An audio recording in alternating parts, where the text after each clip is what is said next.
Saki, vai tev kādreiz ir bijusi piektdienas sajūta? Piektdienas sajūta ir katru piekdienu, man šķiet, jo mēs tačam jauni cilvēki, jaunieši. Un kā tu parasti savus piektdienas pavadi?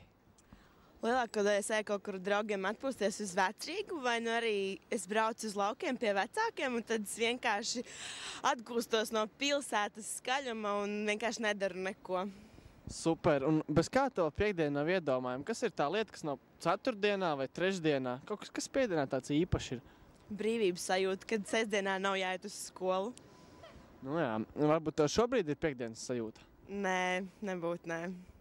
Kāpēc? Tādēļ, ka šodien ir atkal pirmdiena, ir atsākušās mācības un ir jauni priekšmeti un jādomā par mācībām, kas tālāk būs. Bet dienai jau nav nozīmes. Pirmdiena arī ir forša diena. Un ko tu teiktu, tu no rīta būtu piecēlusies un tev būtu tāda piekdienas sajūta? Tu to izmantot? Es domāju, ka jā, atkarībā kāda ir pirmā lekcijas, varbūt atļautos ilgāk pagulēt. Tā kā saicini savus draugus un ierodies Medhausā. Mēs mēģināsim pirmdienu padarīt par foršu dienu un piekdienas sajūtu radīt pirmdienā. Kā pirmdienā nekāda vaina nav, kā dienai viņa būs forša diena. Tu būsi?